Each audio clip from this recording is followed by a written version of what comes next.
तपाईँलाई स्वागत छ हाम्रो युट्युब च्यानललाई सब्सक्राइब गर्नुभएको छैन अहिले सब्सक्राइब गरिहाल्नुहोस्। एकाइ दिन पुरै सघाउँछौँ। सुरुमा के छ पाठेक भनेको सम्पदा भनेको के हामीलाई चाहिँ गर्व गर्न लायक रहेका वस्तु भयो स्थान कला के हो सम्पदा हो। सम्पदा भनेको के हामीलाई गर्व गर्न लायक जे जति छ नि स्थान वस्तु कलाहरू उनीहरू के हुन् सम्पदा हुन्। सम्पदालाई हामीले मूर्त सम्पदा अमूर्त सम्पदा मेनली भन्छौँ।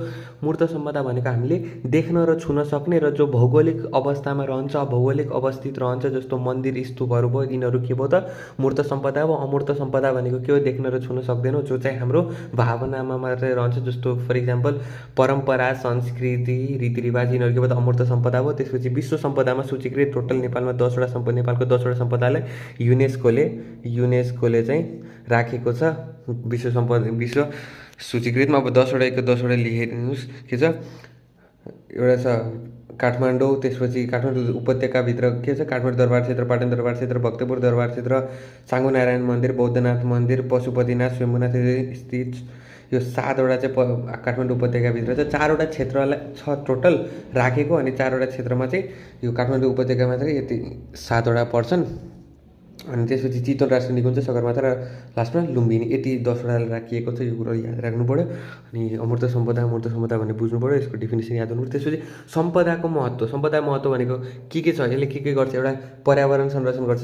सम्पदाले के गर्छ पर्यावरण संरक्षण गर्छ। त्यसपछि अनुदान युनेस्कोले राखेपछि युनेस्कोले प्रत्येक वर्ष यो सम्पदाको क्षेत्रहरूलाई बचाउनको लागि अनुदान दिन्छ। अलिअलि पैसा दिन्छ। त्यसपछि रोजगारीको अवसर सिर्जना हुन्छ। सम्पदाले गर्दा रोजगारी सिर्जना भयो त्यसको संरक्षणका लागि मान्छेहरूलाई राख्ने भयो। त्यसपछि देशको गौरव सम्पदाले गर्दाखेरि विश्व मञ्चमा चाहिँ नेपाल चिनिने भयो देशको गौरव बढ्ने भयो। त्यसपछि पर्यटन विकासमा सहयोग यदि हाम्रो देशको सम्पदा विश्व सम्पदामा राखियो भने विश्वका मान्छेहरू पनि हेर्न आउँछन् यो देशमा कस्तो सम्पदा रहेछ भनेर हेर्न आउँछन्। त्यही भएर के त पर्यटन विकासमा सहयोग हुन्छ। अनि संरक्षणका उपायहरू के छन् अतिक्रमण हुन नदिने यो सम्पदाको क्षेत्रलाई के अतिक्रमण हुन नदिने सम्पदाको क्षेत्रमा फोहोर नफाल्ने सम्पदालाई पुनर्निर्माण वा मर्मत गर्ने त्यसपछि सम्पदाको महत्त्वबारे प्रचार प्रसार गर्ने त्यसपछि सम्पदाको वरपर कुनै पनि त्यो घरहरू नबनाउने त्यस्तोहरू लेख्न मिल्यो। अनि सम्पदा विकास नहुनुका कारणहरू सोध्यो भने अतिक्रमण हुने ठ्याक्कै उल्टो गर्ने फोहोर फाल्ने मर्मत नगर्ने प्रचार प्रसार नगर्ने घर बनाउने अनियन्त्रित घरहरू बनाउने त्यस्तोहरू लेखिदिने। त्यति हो युनिट सम्पदाभित्र यति कुरा तिमीहरूले बुझ्यौ भने तिमीहरूले लेख्न सकिहाल्छौ मिलाएर। ल अब अर्को युनिटमा हेरौँ। ल अब युनिट 2, 3, 4 सेम टाइपको त्यही भएर एउटैमा मैले इन्क्लुड गरेको छु। मैले यसमा चाहिँ पुरै होइन कि मेजर टपिक्सहरूलाई मात्र इन्क्लुड गरेको छु जसले तपाईँहरूलाई त्यो टपिकभित्रको आफैले मिलाएर लेख्न सक्ने एबल बनाउन सक्छु है। त्यसपछि लोकगीत लोकबाजा र लोकनृत्य छ पार्ट 2, 3, 4मा। त्यसपछि के डेफिनेसन सुरुमा बुझ्नुपर्छ। समाजमा प्रचलित लोक भाकालाई समाजमा मान्छेहरू आफैले गीत गाइरहेको हुन्छ नि बस्दा बस्दै काम गर्दा त्यसलाई के भन्छ लोकगीत। त्यसपछि परम्परागत सांस्कृतिक साङ्गीतिक यन्त्र एउटा यन्त्रहरू छ हामीले त्यो बजाइरहेको हुन्छ लोकगीत हाम्रो परम्परासँग सम्बन्धित जो बाजाहरू छ उनीहरूलाई के भन्छ लोकबाजा भन्छ। त्यो ढोलकहरू भयो यिनीहरू आफैले त्यो त लोकगीतहरू पनि आफैले भन्न सक्नुहुन्छ। अनि लोकनृत्य भने तपाईँले बुझिसक्नुभयो लोकगीत र लोकबाजाको साथमा नाचिने एउटा नाचलाई के भन्छ लोकनृत्य भन्छ। लोकनृत्य पनि तपाईँले धेरै हेर्नुभयो होला। अनि त्यसपछि महत्त्व अब योहरू आफैले डेफिनेसन रट्ने हो। अब इक्जामको एक दिन अगाडि अब यो छ हुनुहुन्छ या त अगाडि पनि हुनुहुन्छ भने त्यसमा चाहिँ अब खालि बुझ्ने रट्ने हो छोडो। अनि त्यसपछि महत्त्व यसको महत्त्व मेन बुझ्नैपर्छ महत्त्व र यसको संरक्षणको उपाय किन केहीको संरक्षणको उपाय आउने म्याक्सिमम् चान्स छ यसपालि। सो संरक्षणको उपाय या लोप हुने कारण महत्त्व यिनीहरूलाई चाहिँ मैले ध्यान दिनु होला। मैले मेजर टपिक्स मात्र इन्क्लुड गर्छु। ल यहाँ चाहिँ कला र संस्कृतिको के हुन्छ संरक्षण हुन्छ। यो विशेषता हाले पनि अलिअलि मिलाएर यहीदेखि 1-2वटा पोइन्ट्सहरू 3-4वटा पोइन्ट्सहरू लिनु होला तलमाथि सबै मिलाएर त्यो स्वस्थ मनोरञ्जन हुन्छ। यसको महत्त्व के छ हाम्रो स्वस्थ किन बिना केही बिरामी पारेर हामीलाई स्वस्थ रूपले मनोरञ्जन गराउँछ। सामाजिक एकता कायम हुन्छ। सँगै गाउँमा मिलेर उनीहरूले लोकबाजा बजायो नाच्यो गीत गायो भने के हुन्छ एकता कायम हुन्छ सामाजिक एकता कायम। त्यसपछि रोजगारीको अवसर वृद्धि हुन्छ। राम्रो गीत गाउने राम्रो लोकगीत गाउने राम्रै लोकबाजा बजाउने मान्छे राम्ररी नाच्ने मान्छे यिनीहरूलाई के हुन्छ रोजगारीको अवसरहरू दिइन्छ भने रोजगारीको अवसर पनि वृद्धि हुने भयो। त्यसपछि पर्यटनको विकास हुनेको यस्तोहरू हेर्नलाई विदेशबाट मान्छेहरू आउने हुन्छ। त्यही भएर के हुन्छ पर्यटनको विकास पनि हुन्छ। त्यसपछि लोक यो किन हराउँदै गइरहेछ यो किन हराइरहेछ भनेपछि विदेशी संस्कृतिहरू आएर के भइरहेछ यो लोप भइरहेको छ। त्यसपछि तालिम केन्द्रको कमी यसमा तालिम भइरहेको छैन। यस सम्बन्धी तालिमहरू भइरहेको छैन प्रतियोगिताहरू भइरहेको छैन। यसबारे कसैलाई थाहा नै छैन होइन। त्यही भएर पनि यो लोप हुँदै गइरहेको छ। त्यसपछि जनचेतनाको कमी भएको छ। संरक्षण गर्ने यसलाई कसरी संरक्षण गर्ने योजनै पनि छैन। त्यसपछि संरक्षणको उपायको कुरो गर्दाखेरि तालिम केन्द्र सञ्चालन गर्ने, तालिम केन्द्र सञ्चालन गर्नुपऱ्यो। त्यसपछि यस सम्बन्धी जनचेतना फैलाउनु पऱ्यो। त्यसपछि यसले प्रतियोगिता सञ्चालन गर्नुपऱ्यो, प्रतिस्पर्धा हुने गरी होइन प्रतियोगिताहरू सञ्चालन गर्नुपऱ्यो, कम्पिटिसन गराउने। अनि त्यसपछि पाठ्यक्रममा समावेश गर्ने, बुकहरू स्कुलको बुक्सहरूमा नै इन्क्लुड गरिदिने। त्यसपछि यसको बारेमा प्रचार प्रसार गर्ने। ल अब अर्को लेसन। ल अब पाठ 5मा चाहिँ के छ, राष्ट्रिय दिवस। राष्ट्रिय दिवस भनेको के, इतिहासमा घटेका अविस्मरणीय हामीले बिर्सिन नसक्ने जो घटनाहरू छ उनीहरूलाई हामीले सम्झिँदै उनीहरूलाई याद गर्दै हामीले जो कार्यक्रमहरू सञ्चालन गर्छौँ, सञ्चालन गर्ने जो कार्यक्रमहरू छ त्यो कार्यक्रमलाई के भन्छ, राष्ट्रिय दिवस। राष्ट्रिय दिवस भनेको के, इतिहासमा घटेका घटनाहरू अविस्मरणीय घटनालाई सम्झिँदै सञ्चालन गर्ने कार्यक्रम हो।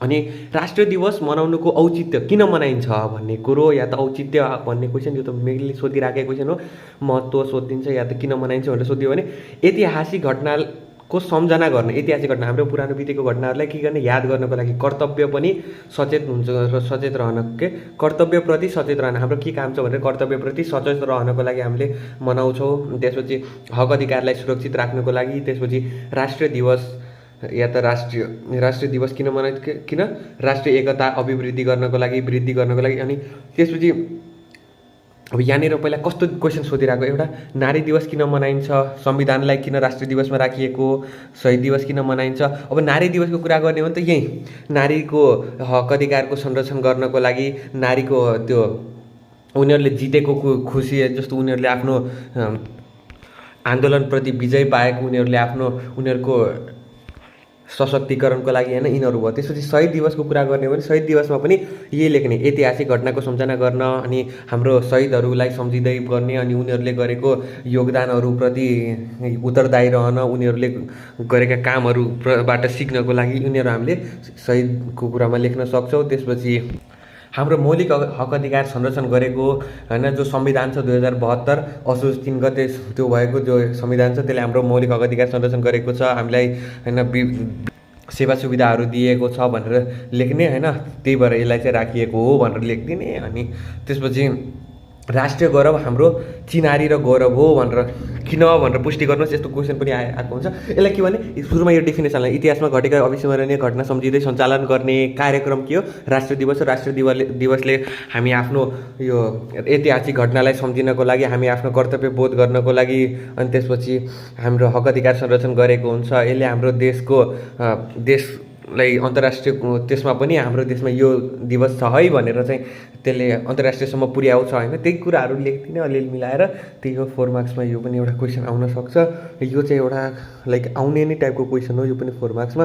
अनि यिनीहरू पनि लास्ट इयर आएका क्वेसन्सहरू नि यिनीहरू पनि आउन सक्छन्। ल त्यसपछि राष्ट्रिय दिवस मनाउँदा जनसहभागिता घट्दै जानुको कारण मान्छेहरू अहिलेको सहभागी भइरहेको छैनन्। किन भन्दाखेरि आकर्षक कार्यक्रम, यो आकर्षक कार्यक्रम नहुनु, त्यत्तिकै आएको छ गएको छ त्यत्तिकै कार्यक्रम आकर्षक नहुनु। त्यसपछि ल यो दिन झन् उल्लासपूर्वक होइन राम्ररी मनाउनु पर्ने हो यो राष्ट्रिय दिवस, झन् त्यो दिन के सार्वजनिक बिदा पर्नु, सार्वजनिक बिदा दिइदिनु। त्यसपछि कार्यक्रमहरू भाषणमा मात्रै सीमित रहनु, केही नै भाषणहरू भन्ने जाने त्यस्तो हुनु, कार्यक्रम त्यो भाषण मात्रै सीमित हुनु, जनचेतना नहुनु होइन, यो नै हो ठ्याक्कै। अब यसलाई एउटा यो पनि आउने टाइपको क्वेसन यो दुईवटा पनि हुन् के हो, कसरी यसलाई प्रभावकारी बनाउने वा त संरक्षणका उपाय सोध्यो भने ठ्याक्कै आकर्षक कार्यक्रम कमी हुनुपर्छ, सञ्चालन गर्ने, सार्वजनिक बिदा नदिने, अनि त्यसपछि कार्यक्रमहरू भाषणमा मात्रै सीमित नराखी त्यसलाई धेरै राम्ररी मनाउने होइन, यिनीहरू यसरी गर्ने। त्यसपछि जनचेतना अभिवृद्धि गर्ने, यति लेखिदिए भयो। के छ, नेल्सन मण्डेला र मलाला युसुफजाई भन्ने छ।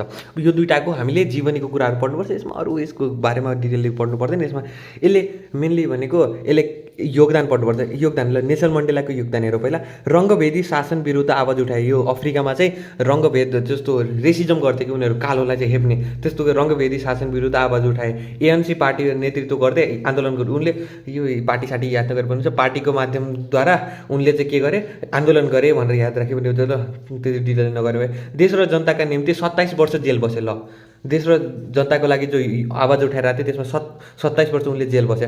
पहिलो राष्ट्रपति भए, देश र जनताका निम्ति असल काम गरे, उनले पहिलो राष्ट्रपति भए निर्वाचन भएर होइन।